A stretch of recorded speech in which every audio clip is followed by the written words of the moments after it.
anything for the guy that kept the police off our backs. Johnny, you believe in evil? I mean, real stuff, not murderers and psychopaths, but demons and endless darkness. You know, bad dreams that lead to madness.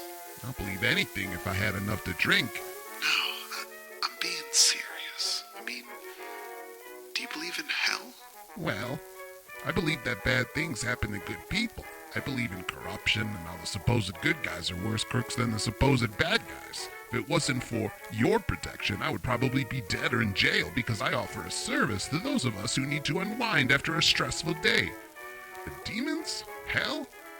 I'm not even sure I really believe in God anymore. When those corrupt cops killed my wife in a raid just to force me to kick up to Jimmy Big Brains, it was you of all people that helped take that sicko down to allow Mikey to take control. I realized it is up to us to make things happen, not some invisible force. Yeah, I thought that same way once. As recent as a few days ago. I'm not so sure. How much for this? You know your money is no good here, but I'm worried about you. You look like you haven't slept in days. Sleep is for the dead. I also need some information. Another case, huh? I thought you were giving those up. How can I help? Jane Lemon. Ever heard of her? Or seen her around? Redhead, mysterious, dressed like a spy. Sticks out from the crowd, you know. Let me see. Lemon. Never heard that name, but the description sounds familiar. But it can't be who you're looking for. The person I know who matches that description works out of the old Bradford mansion. As far as I know from some key informants of ours, she's a federal government type. Some sort of secret department working on some top secret stuff. I only know anything because they ordered some explosive from a colleague of mine. We were able to acquire some intel. Not sure about anything else. Just figured they were excavating in the mansion basement. I remember hearing stories of old occult activities in the 1800s, something to do with other dimensions, some crazy thing like that. But if we're getting paid, who am I to complain? Government. Of course. You need anything else? No. Thanks a lot, Johnny.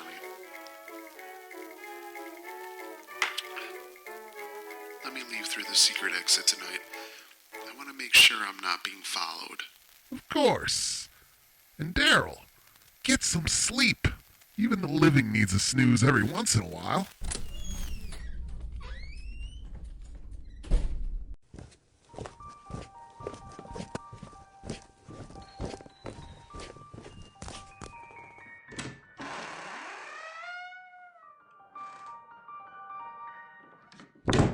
Darryl, I've been waiting for you.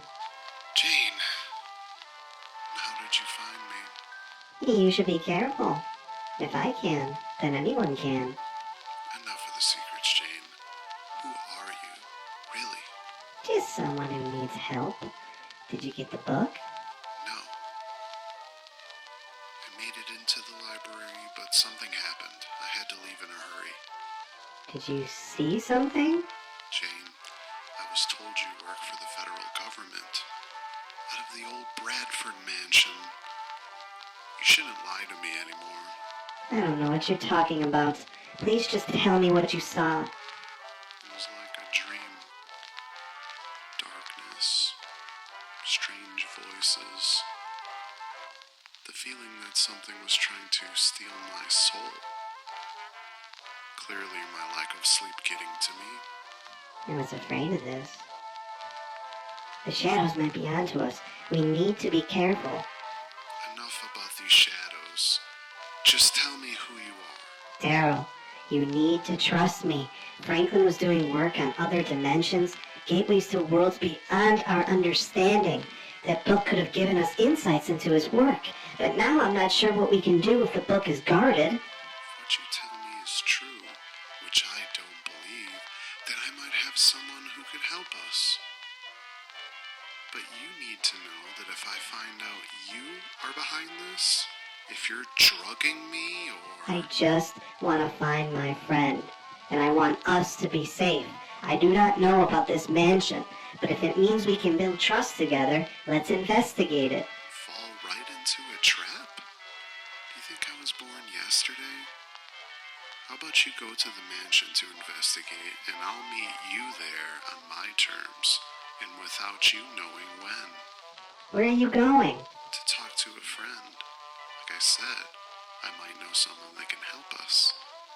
One, they may shed some light on these dimensions you speak of. A doctor who helped me with cases in the past. Darryl, if you were harassed in the library, you're not safe. You need to trust me. You need to. I need to do what my gut tells me. My visions, as you call them, mean something. And if they are dangerous like you say they are, it's better for all of us if I work alone right now.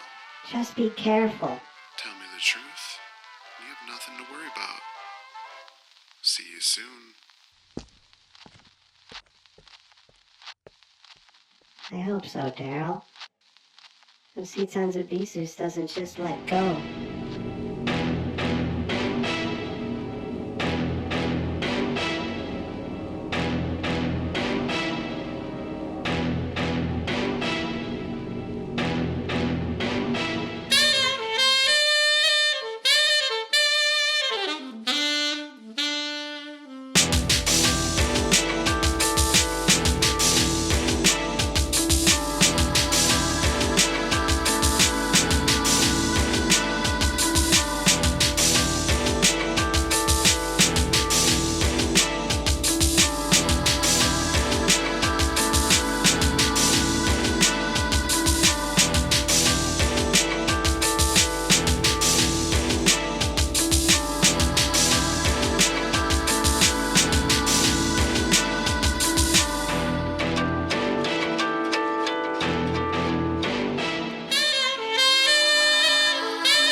Welcome to the quest for the Green Ball! Lost in Dreamlands! A wild first week of out-of-division play gives us just 2 3-1 teams with 8 2-2 teams and 2 1-3 teams. 2 games separates the entire league, and 1 game separates 10 teams from the top. There are clear contenders with the teams that rose after these 4 weeks, but the season is not 4 weeks, it's 14 weeks. So 10 weeks do remain in the regular season before we get to the playoffs. Anyone can get hot, anyone can string wins together.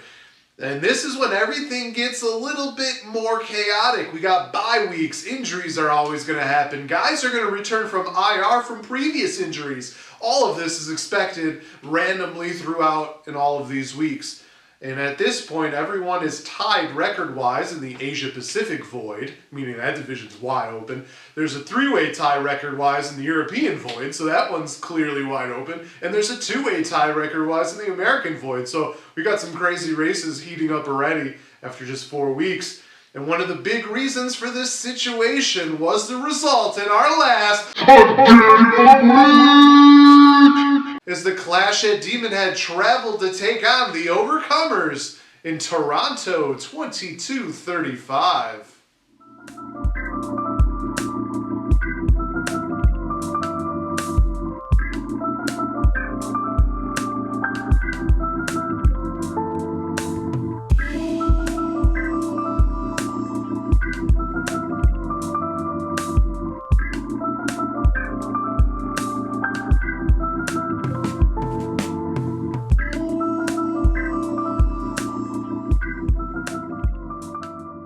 The Clash at Demonhead used the power of Jordan Love and some very solid play throughout the lineup to earn the 131.66 to 106.5 win. Love finished with 389 passing yards, 4 touchdowns, and a 2-point conversion. He did throw 3 picks, or his score could have been even higher.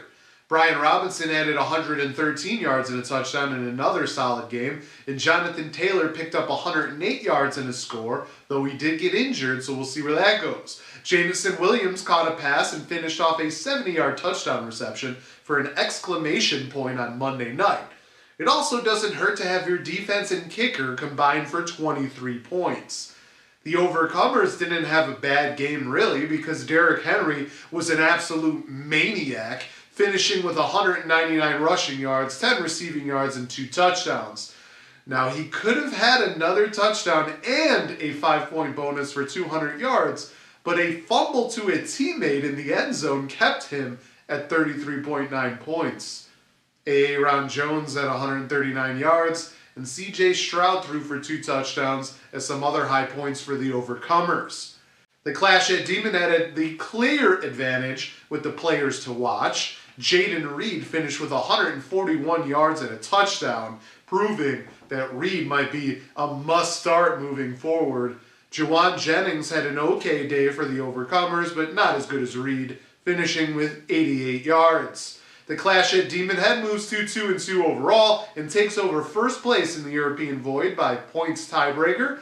The Overcomers fall to 2-2 and sit in third place in the American Void. The game of the week was a high-scoring match, but it was won on Sunday night. However, several league matchups did come down to the final games on Monday for a very exciting finish to the week, and one came down to the final plays of the game. Let's get to those results in the best of the rest.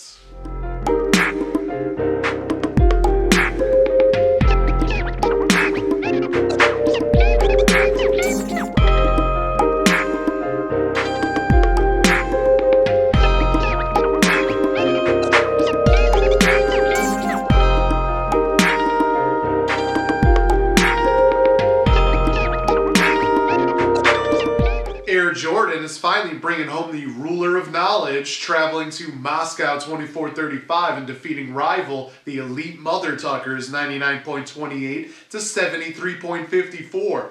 This one came down to the final plays of the first Monday game, but the second Monday game turned this one into a blowout in favor of Air Jordan. Kenneth Walker was a man possessed with 3 touchdowns, adding 116 yards. Amon-Ra St. Brown added a touchdown, and that was a touchdown pass by the Sun God. Patrick Mahomes had a 50-plus yard touchdown pass as well. Cortland Sutton also caught a touchdown in the win. Tony Pollard did his job for the Elite Mother Tuckers with 108 yards and a score, and George Kittle reached the end zone as well. Dak Prescott had 2 touchdown passes, and DJ Moore even caught a touchdown. It's kind of random this year, but it wasn't enough in a down week for the once number 1 ranked squad. Air Jordan is now 1-3, picking up the first win of 2024, but still in last place in the American Void. The Elite Mother Tuckers are 2-2 in the Asia Pacific Void and fall to third place based on points tiebreaker. The Stellar Bitches hosted Low-Key Lebowski Thor in another match that came down to the final quarter of the first Monday night game. Of course, this one was in Mexico City, 1955. Lebowski Thor could not get the Tyreek Hill touchdown he needed in the end, though. The Stellar Bitches hung on for a very close 89.58 to 85.62 win.